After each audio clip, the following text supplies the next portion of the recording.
Which department in your organization is the foundation of client retention? If you said customer support, I understand why you would say it, but you're wrong. It's your marketing department, and today I'm going to prove why that's the case. Hello, my name is Bill Arnold. I'm president of Prevail Marketing. You can find us at prevailmarketing.com. And every day we give you a video where we share ideas, tips, tricks, techniques, something to help you grow your business through better sales and marketing. And for the last few days, we've been talking about client retention and why it's so imperative. If you want to get increased growth and profitability, you control your client churn. And we talked about what's acceptable rate of client churn. I mean, you're always going to have some, but if yours is above 7%, I'd be concerned. Today is where the rubber meets the road. Today, we're going to talk about no theories. We're going to talk about practical things you can do, your marketing department, in fact, can do in order to reduce that churn. Are you ready? Let's get started. So today, first thing I want to talk about is why I say marketing is the foundation, okay? Because like every phase of the buyer's journey, being a customer is just another phase. You go from attraction, consideration, engagement, customer, but that's not where it stops. I mean, after all, don't you want upsells? Don't you want the client to renew? And don't you want that client to become an evangelist, an advocate for your brand? Of course you do. For them to move past just being a customer, to get upsells, to get renewals, and become that brand advocate, you need to market to them. You need to nurture them. And in order to do that, to begin with, you need to understand their buyer persona. Specifically, what that buyer persona needs to see at that particular stage of the buyer's journey, customer stage, in order to make that additional journey to be upsells, renewals, and be an evangelist. In order to do that, you got to treat them and create a buyer persona. And it's really hard to do when they first sign on, particularly if you're an upstart company, a brand new a startup company. It's really hard to do that. So what I recommend and what we have our clients do is every single quarter, we ask the customer support department, we ask the sales department, and we ask the marketing department to each designate two companies, assuming they got kind of growth, to designate two companies where we can do a buyer persona interview at the customer stage. And we conduct it the same way. Different questions a little bit, but the same presence. What do you need to see? Where do you need to see it? And what format does it need to be in order for you to take that next journey? What are your pain points? What are your concerns? What are your interests being a customer? And we develop that. And that forms the basis of everything we do from here on out. It forms the basis of the messaging, what type of nurturing programs we put them through, what type of content we develop. All that's done from that buyer persona interview of the customers. If you're not doing it, you need to.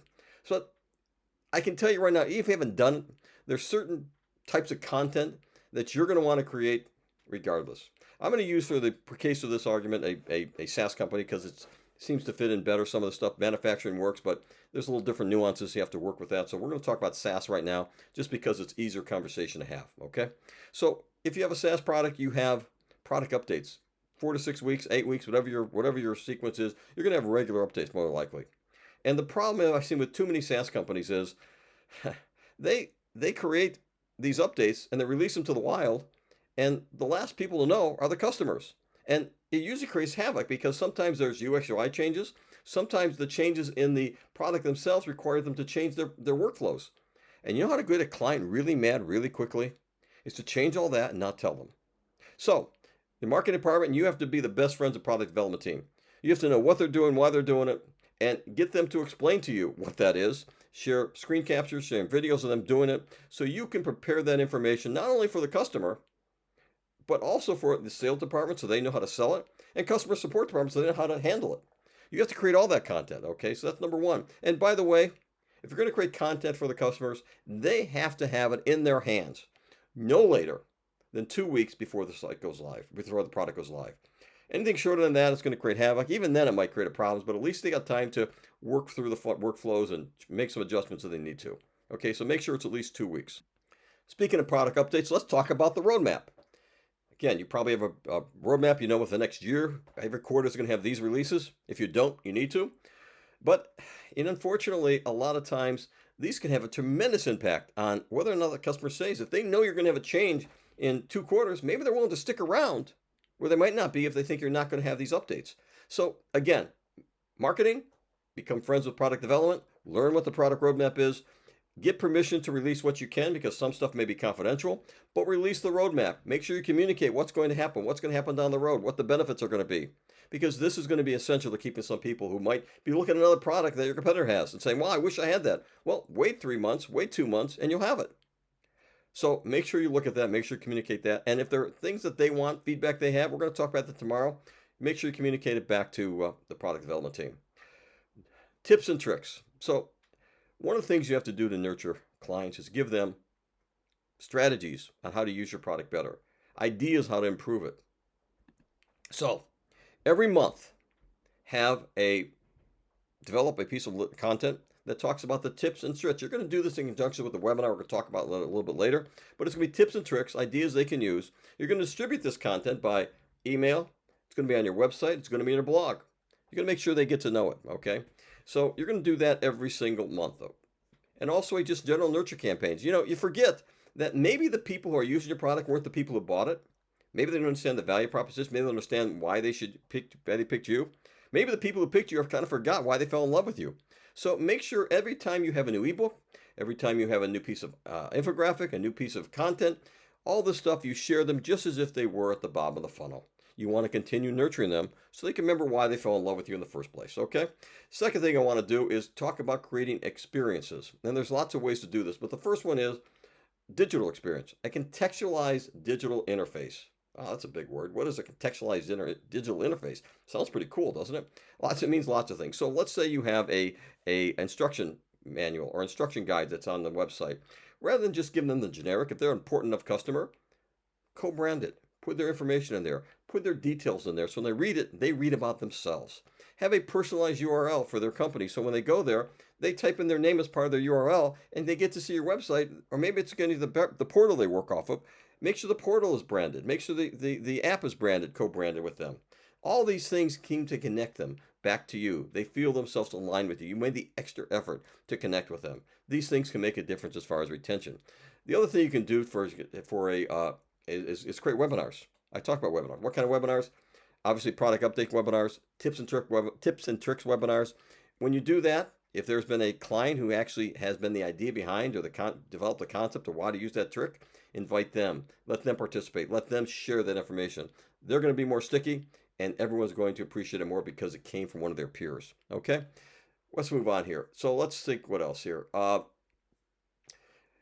Make sure you update all your internet properties when there's new product updates. For example, not only your website, not only your blog, but referral sites. If you've got referral sites that have different images, different UX, UI, make sure those are updated. Those are all part of making that relationship consistent. Events. Events are huge because they create a sense of community. Think about HubSpot. They're the quintessential inbound marketing agency. We all know them.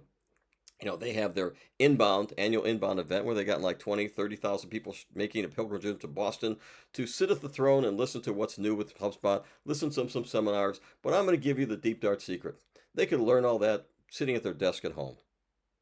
The reason they go is for that sense of community. They want to be part of that community. They want to be part with other people. So they go there for that sense of community. And that community keeps them bound to HubSpot. Makes them feel part of HubSpot. Makes them feel part of a specialized group. Now, you may not be able to have an annual event or a national event at this point, but you certainly can have local events where you basically invite the local audience and you provide the same sense of community. Bring swag, make it fun, make it entertaining, have some after-hour events associated with it. If people who are your resellers, invite them to participate, invite them to present. It's going to keep them bound to you, and it's going to be a better relationship for the people attending. That's a very big part of any company, is having a sense of community. So do that. Gamification. Marketing can also do gamification, not only for resellers, but for customers. We talked about, I wrote a whole ebook on gamification. Go check it out. I'm not going to repeat it all. But gamification is something that marketing can do to create a sense of community and also make client retention, improve that. But the other part, and I'm going to end with this, metric tracking. There are so many metrics that need to be tracked to see how you're performing. Client retention, client returns, those are the obvious ones you need to do. Pending diminution percentage, which means how many people are going to end up leaving at the end of this quarter or can leave because their contract expires, end of the 6 months, end of the year. You need to know that number. You need to know whether they're getting better or worse as far as keeping people on board. The customer engagement score, marketing owns that, keeps that, has to monitor that. NPS score, customer satisfaction scores, customer health score. All that is something in marketing puts together, tracks, and communicates to the respective departments, gives them a game plan of what they need to do to fix it so you can get to be a better company as far as client retention. Now, I'm going to end this here because I've kind of gone on longer than I wanted. Tomorrow, we're going to talk about sales department and the product development department, what their roles are in client retention and avoiding churn. If this has been helpful, beneficial, if you found this something you like to see more of, please like, follow, subscribe, whatever's appropriate on the channel that you happen to be listening on or watching on. Finally, if you want more information about this, go to our website. We've got several blogs on this. We've got several ebooks on this. But more importantly, probably a better source is contact us. Glad to have a conversation, a one-on-one discussion about your particular problem, answering questions for you. You can fill out the form. We got a phone number on the website. We got an email on the website. We got lots of ways that we avoid the friction because we want to communicate with you. So have a good night. Until tomorrow, take it easy.